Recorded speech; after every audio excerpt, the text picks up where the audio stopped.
Good afternoon, everyone.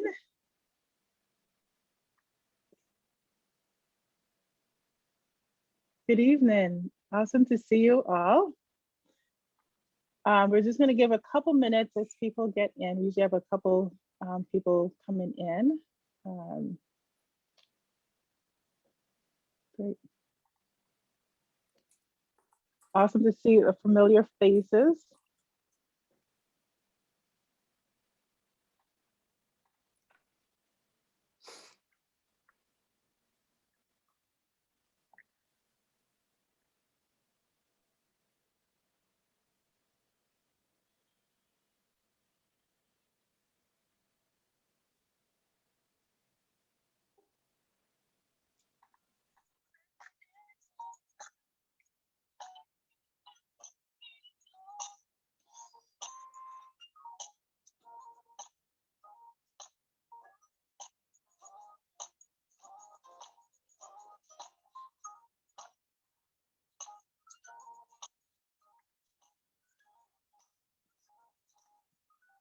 So as you come in, just share your name, where you're zooming from, what state, and something that made you smile today.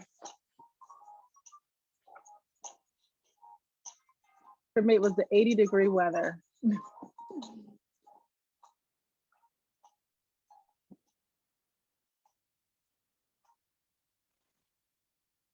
All right, welcome everyone. So excited to have you here for Thriving Thursdays. We're rounding out the last Thursday in May, and so excited to have you all here. We are here with a good friend, Dr. Soundhari Balaguru. We were just reflecting on how long we've known each other. So we've known each other for, what's the math? About 15, 16 years. Yeah, so quite some time. And we actually worked together at Children's Hospital first. And but yeah, we'll get into that.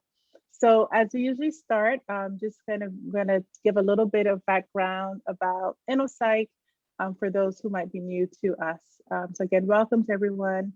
And I'm excited for our conversation today. So some of you know, InnoPsych is an organization that's charged with disrupting racial disparities in mental health. Our goal this year, we have an ambitious goal to bring 2,021 therapists of color into our network. So we're gonna need every one of you to reach out to 5 friends, 5 therapists and say, join the network. We're really excited. We just some amazing things are happening with just being a little bit over a year old. So very excited to have this campaign going.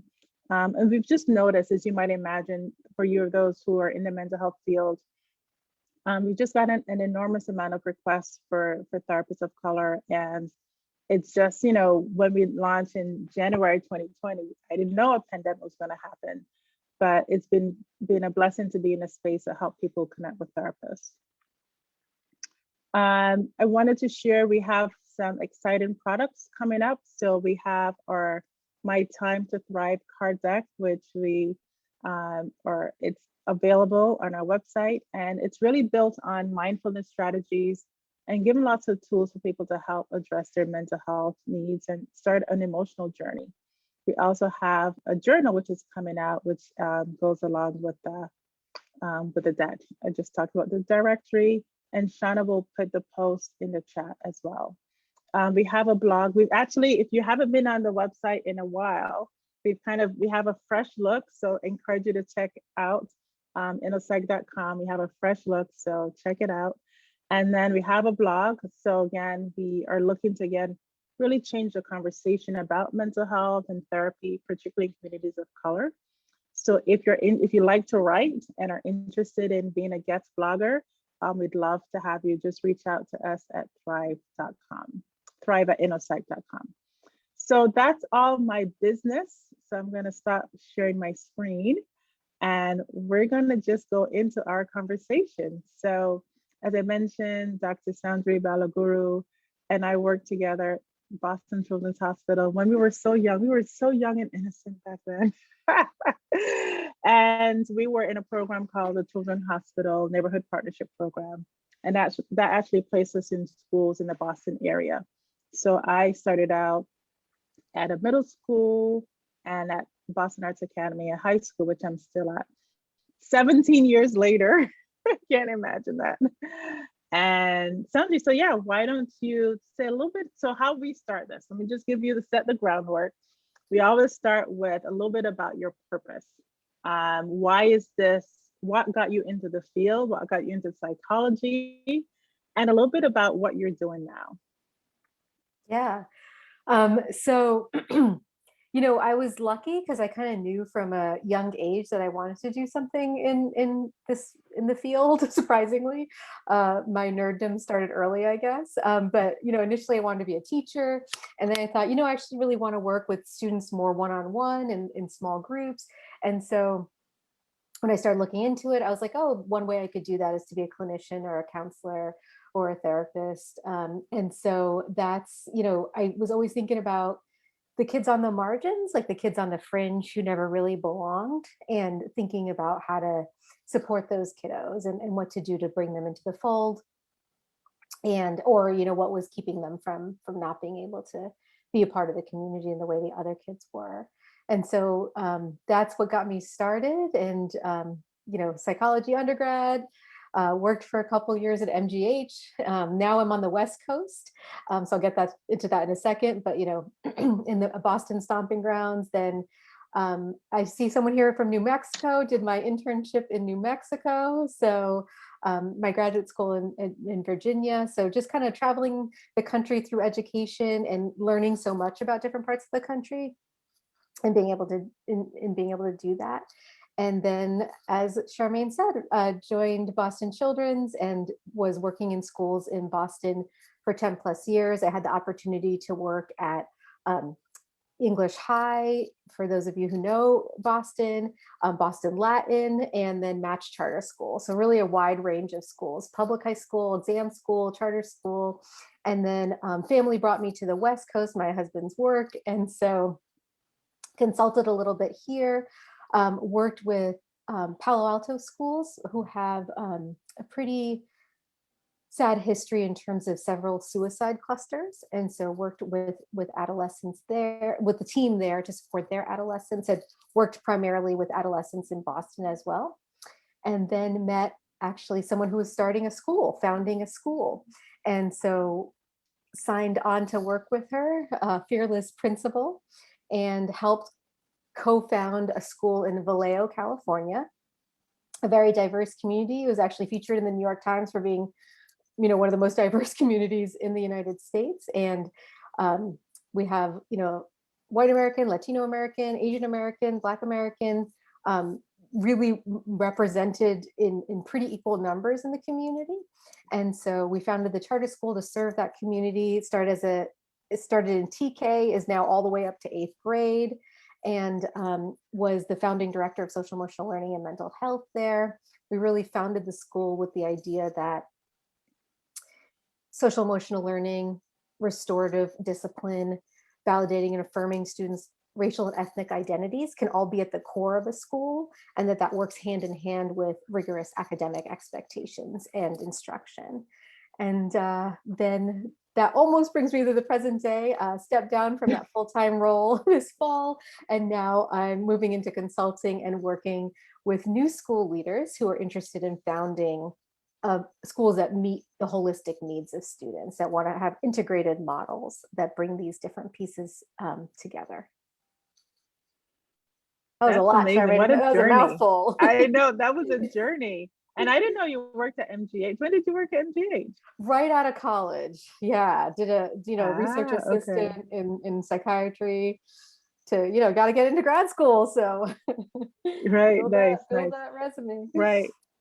So similar to you, I kind of knew, like, when I was around 13 or 14 or 15 that I wanted to be a psychologist, and I had never met one before. I grew up in Barbados, so we didn't have psychologists. But kind of like knew that's what I wanted to do. I wanted to work in school. So it's amazing that you also knew like who you wanted to work with early on. But you know, I think people come to this journey at different points in life, and it's all relevant, right? So I always tell my teens, like, yeah, sometimes I wish I had explored other things. You know, I love what I do, but I was like, I knew what I wanted to do, and I was like missile focused. But that's great. And so you moved from direct service, doing direct clinical service, into more administration and leadership, found in a school. That's really cool. Like, you know, I love entrepreneurship, and I love to think about psychologists and mental health professionals using their expertise and thinking about that through innovative ways. So that is really cool. I'm really impressed. Awesome. So now you're in more of a consulting role. So tell us a little bit about what does that look like for you in your day-to-day? Like, who are you looking to work with, or who are you working with in terms of the types of work you're trying to do? Yeah. I think in some ways it's definitely, taking the knowledge that I have from working in multiple schools, working with the adults, the school leaders, and with children and families directly, and thinking about how do we create both systems? How do we create a vision for schools, with families, with kids, with school leaders that really serve the needs of students more holistically, that they don't have to leave their real selves at home and come into the school building and put on a facade to be able to fit in, or to meet some sort of standard that feels really dystonic from who they are in the real world. Mm-hmm. And so how do we create schools where kids can be themselves and also work to be their best selves? And a key piece of that to me is relationship. And so all work is relational work that we're doing. And so so the vision and the mission is like, okay, relationships are key, relationships are center.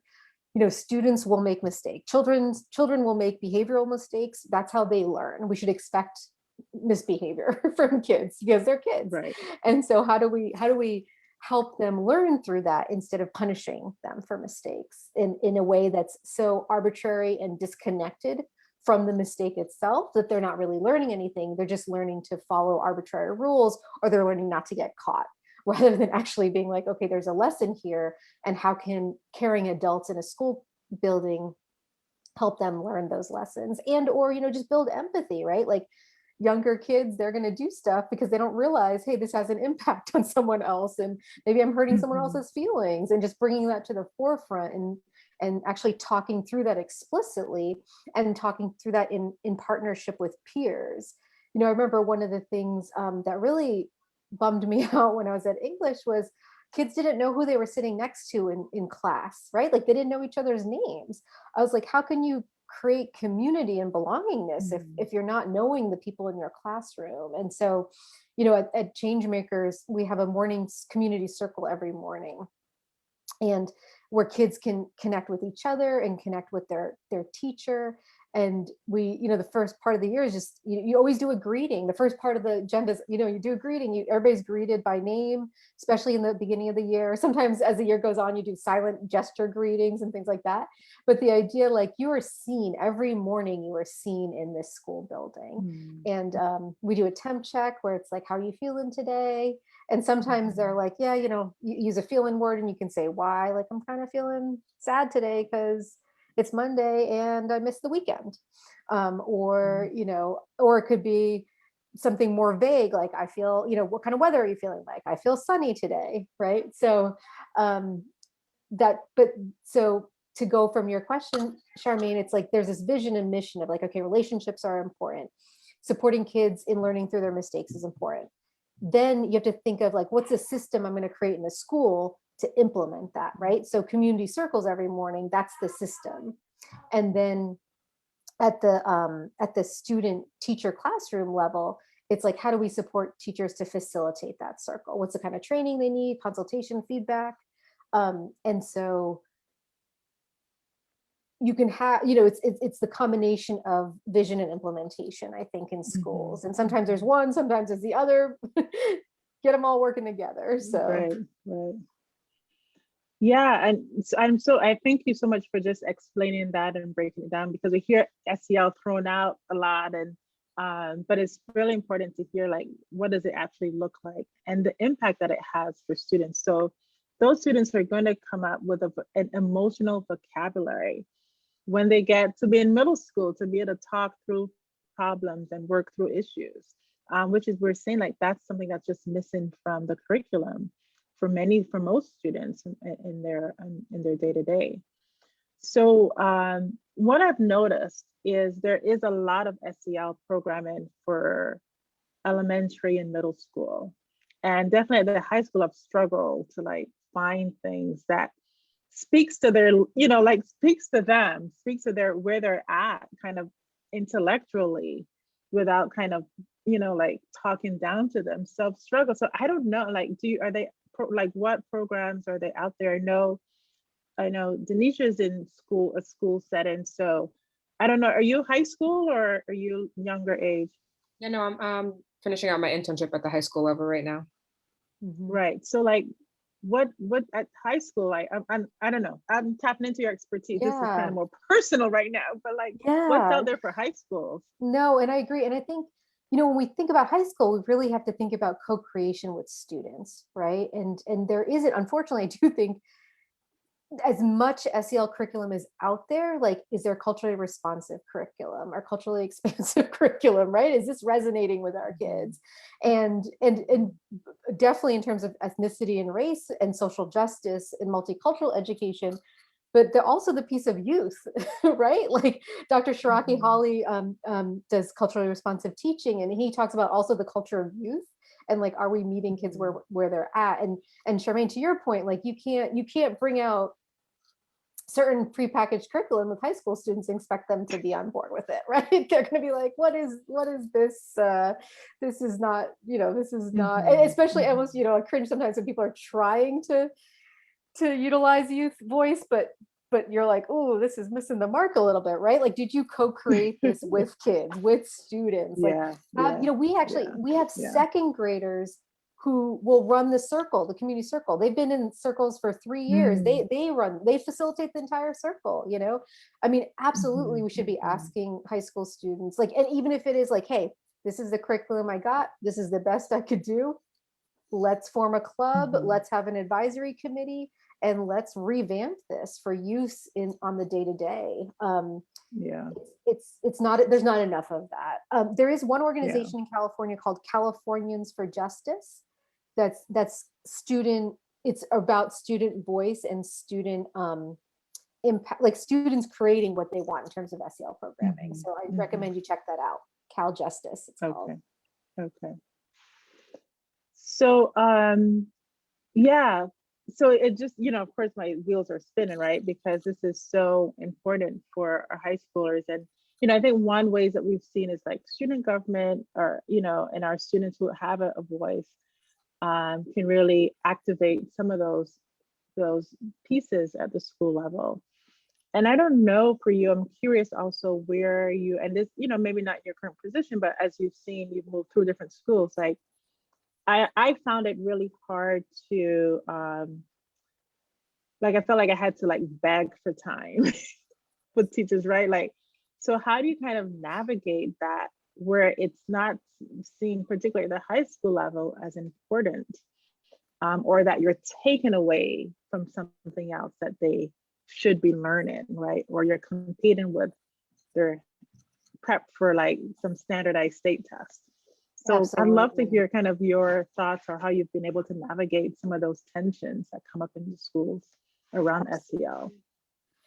Absolutely, definitely. And I think, there's different inroads. And I think this is where we bring our clinical skills to bear too, right? Like, how do we meet clients where they're at? How do we meet educators where they're at? How do I, what is important to my principal? And how do I make sure that what I'm presenting connects to that? But, I think one is data. Like, the data bears out that social emotional learning leads directly to academic test results, right? Like, it's a direct correlation. If you have social emotional learning programming in your school, the academic test results are better, right? I don't love that argument as an individual, because I believe that in and of itself, it is worthy to think about social emotional wellness and foster that. But that is, data talks, right? And so using that data, I was on a transformational SEL panel this morning, and they talked about a research study that talked about how social emotional skills in kindergarten was a better predictor than anything else for like a number of life outcomes, including, you know, having a job, going to college, not being incarcerated. And so, you know, go to the data is what my recommendation would be for anybody doing this work. Yeah. The second piece is, as you said, time, right? Okay, so if the time is an interesting one to me, because absolutely we need time, right? We need time for explicit instruction. But there's also so much that really comes with integration, right? And so thinking about like, you know, you're probably already like talking to, like, I think leveraging what teachers are already doing, right? Like teachers like, oh, I don't want to do that buzzword thing. I'm like, you're literally already doing that. Like, because let me tell you, these are 2 or 3 ways you're already doing that in this classroom. Do you talk to your kids in between breaks, in between classroom breaks? Okay, that's social emotional learning, right? And so like, you know, really like finding strength in what staff are already doing and building on that strength, and then energizing, encouraging people to continue to build like that skill set. The other piece I think about is when you're noticing that kids are learning well and are engaged and are having, you know, that they're engaged rather than misbehaving. Like what do you notice is true for those kiddos or in those classrooms or those cohorts, right? And often it's relationship, often it's like kids get to, you know, do more and have more autonomy. And so thinking about how to link that to like the social emotional learning is to your benefit as a teacher, because it actually will help you get through your material, academic material, right? Like if you spend 5 minutes at the beginning of class, taking a few deep breaths, checking in, you're actually going to have a much more productive rest of your class period. So at one charter school I was at, I would be like, time off task equals more time on task. Like, right? Like you can be proactive and do it 5 minutes at the beginning of class, or you can be reactive and keep like having to like put out fires for the next 45 or 60 minutes. Yeah. But there's I love that frame. Yeah. Yeah. No, that's really important. And then the last thing, and then we can move on. So we know there's a lot of attention and focus and money going towards SEL. But I think also what I've noticed is people think SEL, while it does impact the emotional functioning, it doesn't replace counseling for students who may need more intensive services. So just love for you to kind of comment on that a little bit. Yeah, absolutely.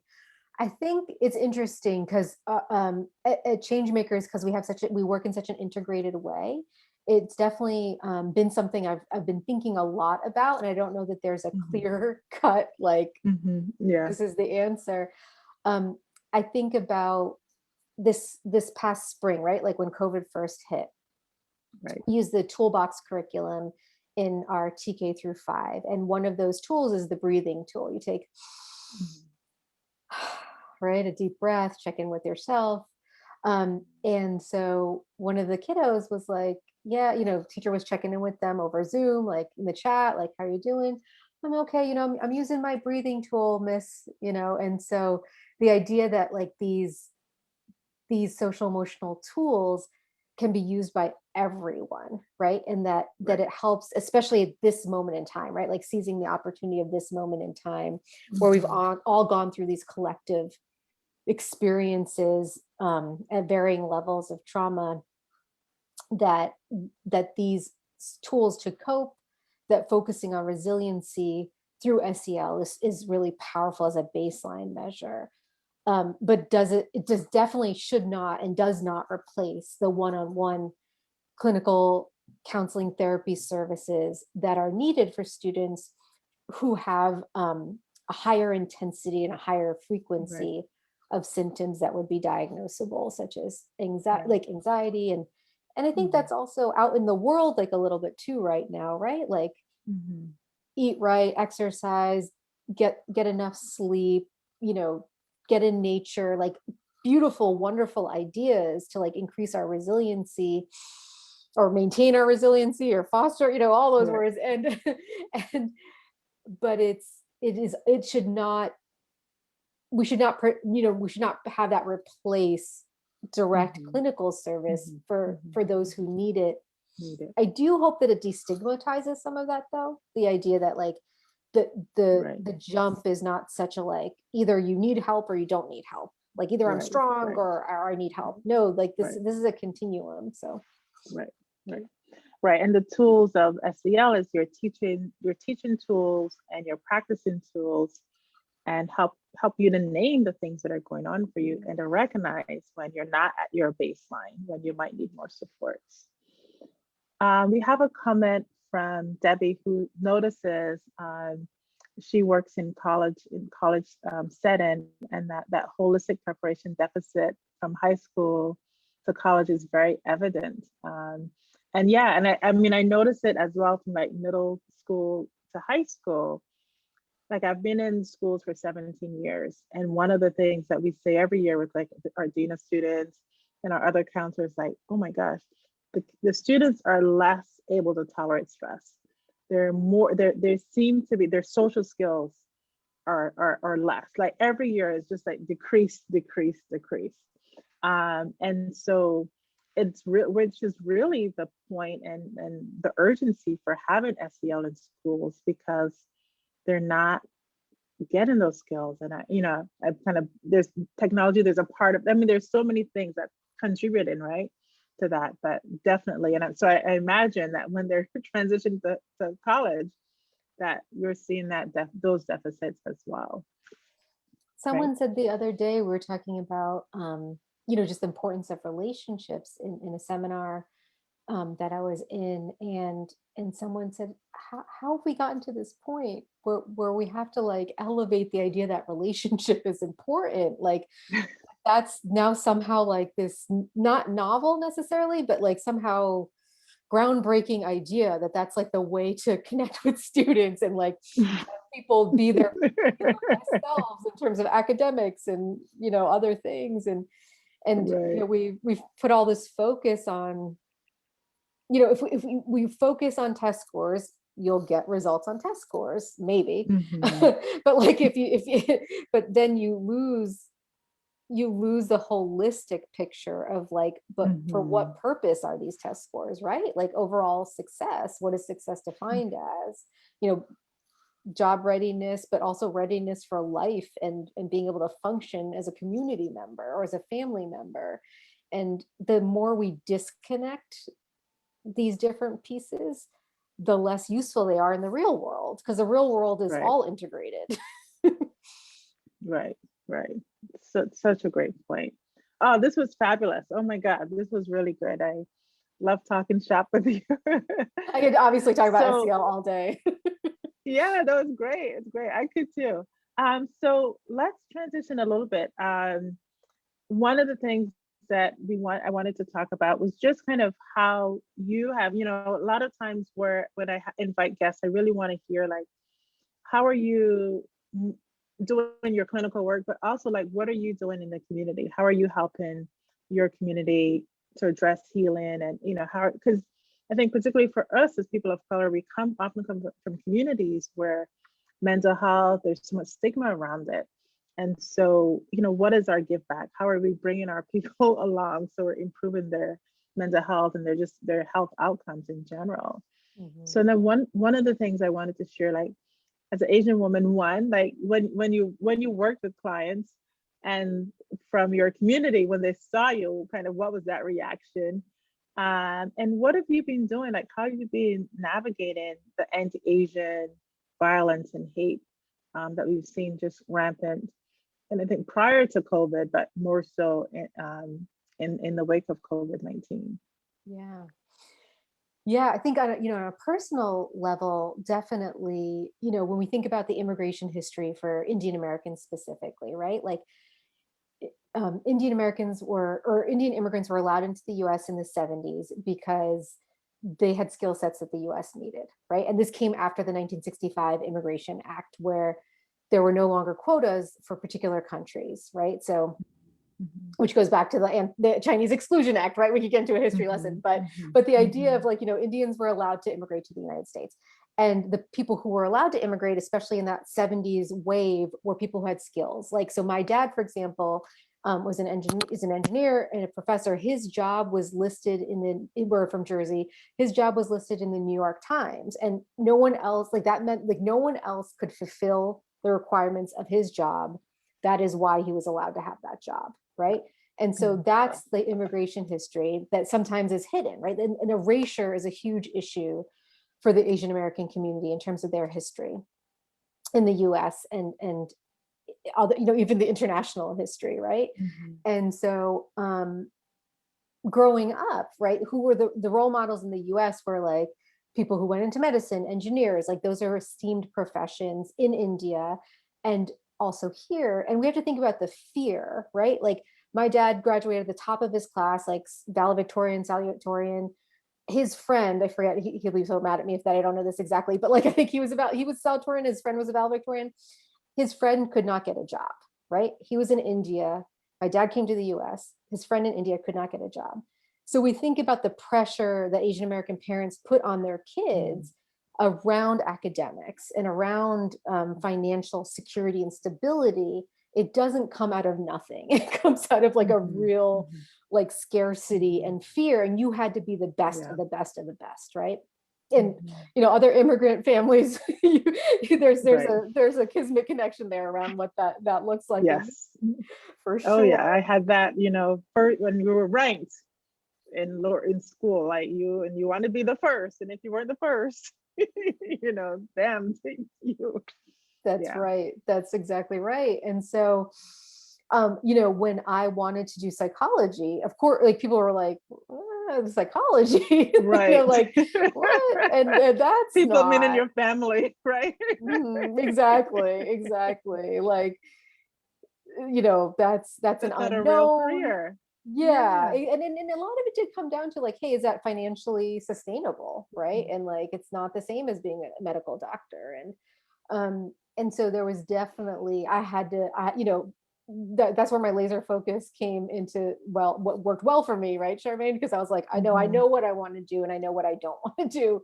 And this is what I want to do. And there's this joke. And unfortunately, I'm here to interrupt, but unfortunately, that's still the message in our field that youth are getting, that this is not a viable career. You're not going to make any money.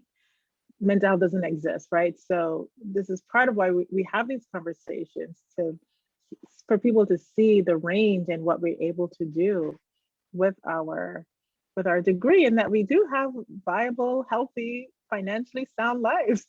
That's exactly right. And, I really want to laud you for the work you're doing with InnoPsych and just in general, in terms of talk about contributing to your community. Charmaine is so humble, but you are amazing in this way. And like destigmatizing mental health and mental health access for all communities of color, because there's nuances to all of it, but we do know overall, right? Like our communities are just not accessing what they need. And if I can be someone who helps destigmatize this, the mental health access, like I absolutely want to be able to do that. And I remember, early on, just like wanting role models and wanting to see that, this was possible. And even looking at both of us, right, our career trajectories, like you can absolutely be like this amazing, individual therapist who works one-on-one with clients for X number of hours a week and helps them improve in whatever ways that they come to the door with, right? You can work in schools, you can be a consultant, like you can be an entrepreneur, like although we knew early on what we wanted to do, we probably didn't know this is what we'd be doing right at this point. Nope. Yeah, it's okay. And I think that's the gift that our parents, again, that's a gift my parents gave me, like the gift of choice, right? And if only they could see it that way sometimes, but it's like that's the beauty. Yeah. So tell us a little bit about some of the work you're doing in the community. I know you've mentioned some projects that you've had. Yeah, definitely. We're such good friends. I'm like, well, blah, let me go off on this other tangent. But That's okay. so thinking about the anti-Asian violence and hatred and sentiment, like I think, it's interesting too, because I worked in Virginia, I worked in Boston, I worked in here now I'm in the East Bay in California, so kind of like in between San Francisco and Berkeley. And there's definitely some regional differences, right? I think about, thinking about the racial reckoning our country is going through. I've only worked with communities of color. Our school, ChangeMakers, started talking about equity.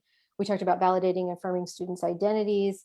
A few years ago, after the Charlottesville Unite the Right, we started talking explicitly about white supremacy and how does that show up in education? How is that showing up in our school? What do we need to do?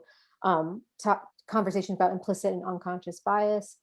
And then this past year, it's kind of like, the country exploded in terms of some of those conversations. And so, continuing to be really explicit about like, how to be an anti-racist educator, right? And so the background and context is, for me personally, as an Indian woman, is thinking about, really educating myself, understanding like, what do my students need? I will never fully be able to be in my students' shoes, but as close as I can in terms of being able to meet them where they're at and what they're experiencing in the world, right? And also being like, this is the history, and how does the history ground us in the present time, but also like a place of strength that people should be able to draw from. And so for myself, that journey has been exploring my own mixed privilege as an Asian American. Like, what does that mean? What does mixed privilege mean? Yes, I've experienced discrimination. Yes, I've experienced racism. I've also had advantage due to, being Asian American, because of the model minority stereotype. Even though that's worked against me, it also works for me, right? And so this idea of really examining my mixed privilege and what does that mean, and what does that mean when I show up in the world and show up in certain rooms or certain conversations? What can I say that maybe someone else also wants to say, but is going to get dinged for, right? So I will say that because I'm not going to get dinged potentially. And fact, I'm going to pause you there because that is so important. And I think to be able to name that, because I think that's part of the struggle, right? People don't recognize the privilege and the emotional labor it takes for people who are at that center of discrimination or disadvantage or whatever in those conversations. And if they have to then do that labor on their own to speak up and name that, like, it's just so much. So I'm just appreciating you just naming that, and that responsibility, that accountability for that too. Yeah, thank you. And I think where I was so worried about making mistakes, and now I'm like, gonna make the mistakes. Have to speak up. I'll be making mistakes, and I'll have to trust that people will call me on it, and hopefully call me in, and that I have to be open and receiving, right? Like that I can receive that and not be defensive. At least probably in the moment I will be for a few seconds, right? But like, after a minute or two, okay, figure it out. Right, exactly. Yeah. And then I tell people that when I do my DEI work, so it's like, yes, you're gonna feel something, right? Because you're getting feedback that, because you're thinking you're a good person and whatever messages we have. But that you move through that really quickly and just hear what's being said and what you can do differently. Right. Yeah. There's this great video that's like, you can do something racist even if you're not a racist, right? Like we all, or I'll speak for myself, like I'm sure I do stuff like, that is prejudiced or racist, and I have to know that that's how I'm going to function in this society, right? And I need to be open to that feedback, and I think about too, it's like catching ourselves, right? If we raise, like Zaretta Hammond says, right, with culturally responsive pedagogy, like we have to be culturally aware, culturally conscious, so that when our biases manifest, we can catch them too, right? So like I remember, I met someone new, and I was like, I definitely had a biased response, And so much, I think we're trained to like squelch down that biased response and ignore it. No, I didn't feel that way. Pretend it didn't happen. It didn't happen. I didn't say it. Exactly. And so like, instead it's like, okay, I did have a biased response, and what can I do now? Right? Like, why did I have it? What do I need to change so that that's not the norm? That's not norm. Is there anything I need to do to like take accountability or rectify the situation? In that situation, it was all inside my head, and I recognized it, and I was like, man. And so, now I know, like, I'm not going to do that again, right? Because Right. I allowed myself to self-reflect instead of being like, I'm a terrible person, so I'm going to pretend that didn't happen. Right. Right. And I think, if I could like gift people to work 6 months with high school students, that will cure that really quickly. And I think the beauty of working with, like, I have made mistakes. I mean, we all make mistakes. We all come with biases and assumptions that we make. And I have had to repair relationships or go and apologize. And how can I, thank you for, if they shared it with me, or if like you said, sometimes you notice and you're like, oh crap, I got to go take care of this, right? So how do you rebuild that relationship? So 6 months with some teenagers, they will give you lots of good feedback.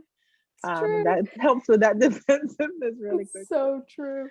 And I just wanted to add to this part about specifically around AAPI, right? So like, that's kind of like my like holistic background. And I think to answer your question too, is that I think I actually had a lot of trouble speaking to anti-Asian violence and prejudice and discrimination because of that mixed privilege.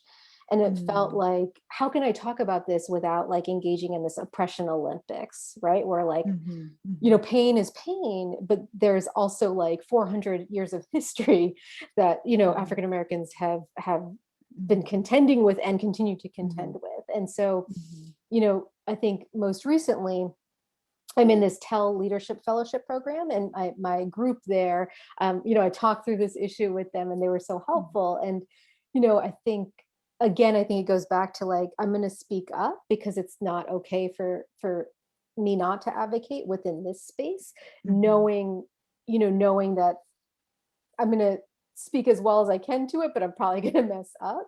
And in some ways I've been doing it in the community, going back to the original question 2 questions ago, is that I'm working with our schools here. So my kids are in school in a town that's mostly white. And so the district actually passed a racial equity policy. All of the schools have a DEI committee made of parents.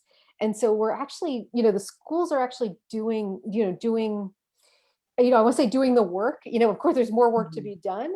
But so one of the things we did recently, which I highly recommend others to think about doing too, is we did a Zoom call with families and kids together. And I presented specifically on, AAPI, like for AAPI month, and about history of Chinese Americans, because it's such a broad, why do we have AAPI month? Let's talk about the history of Chinese Americans. Let's come to the current day. We listened to a podcast from New York, the Dragon Kids, who talk about, kids were like, oh, you have coronavirus and et cetera, like that bullying that has happening over this past year. We talked about ways to deal with that. What can you do as an upstander in your community? What if it's happening to you? What if it's happening to a friend? Some ideas, whether you're an adult or a kid, really the strategies are not that different in terms of like, how do you stand up?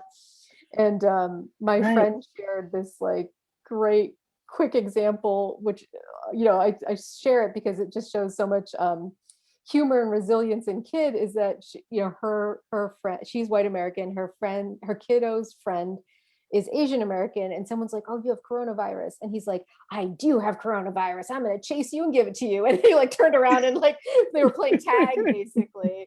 But I was like, oh, what the confidence of that young kiddo. I was so like, that's so wonderful. Like, in a way, like it's not wonderful, but his response was wonderful because it like spoke to his own confidence and like, I know who I am. So like, I don't need to deal with this.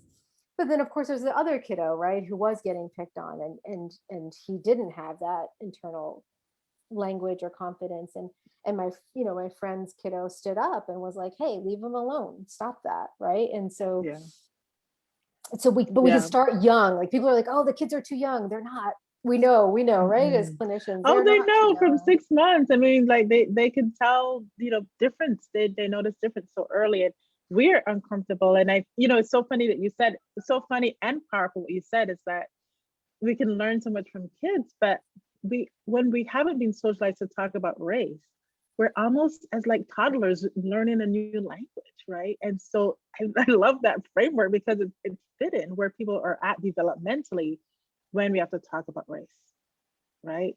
That's so They don't have a true. language, they're scared, it's like it brings up all these things. So That's so true. um That's such a great frame. I love that. Like developmentally, where are we in terms of talking about race? I'm going to borrow that, Charmaine. I hope that's okay. well, hey, we're ripping off of each other. That's So right. That's right. We got another whole workshop we can do after this. right, I know. So there's a question here from Julia. How do you address that privilege in speaking for your experience and not on behalf of all AAP experiences? So that's one part. Julia, you have a lot of questions here. How do you suggest parents address the bias if their kid is the one who is being bullied for being AAPI around COVID? Um, that is a great idea on the Zoom call. Yeah, I Oh, think she was noticing that the Zoom call was great, bringing the parents and the kids together.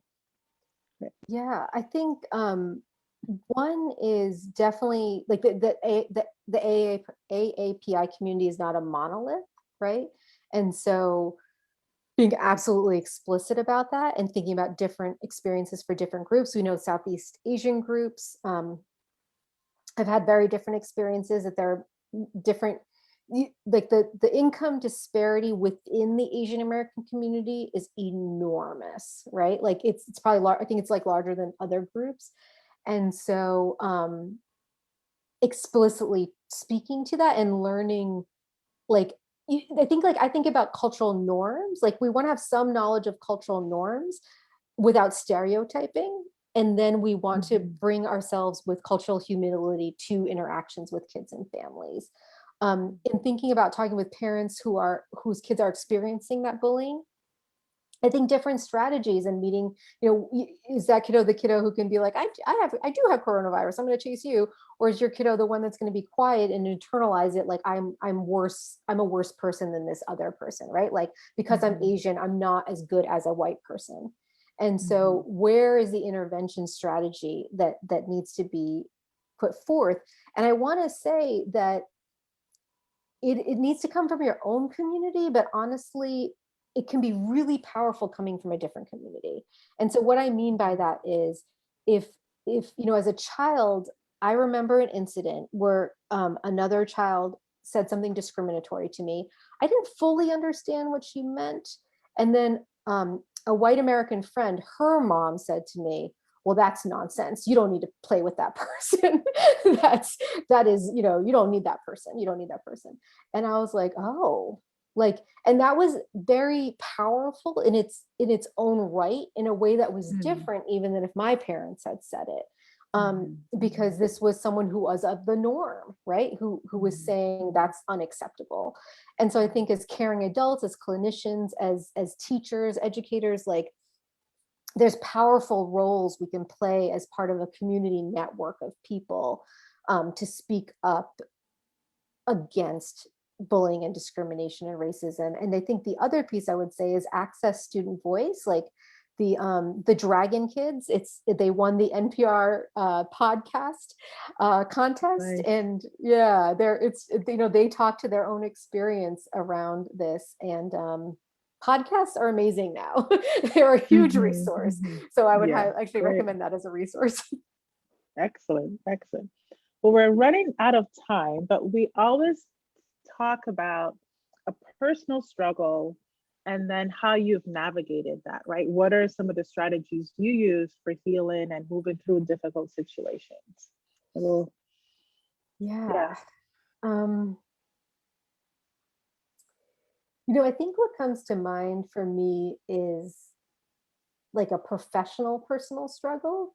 And definitely want to share this too, for those who are up and coming in the field, I think, or really at any age, but you know, I got, you know, in my leadership program, I was someone who's much more experienced shared this failure in their career, and I was like, gosh, that's so helpful, right? Like we don't talk about failure enough, and I had a time, you know, where I was trying to do some work for someone, and it was not working. Like I wasn't, you know, I was lacking confidence. The situation, they didn't understand what I was. It was like we were speaking two different languages. It just wasn't going anywhere.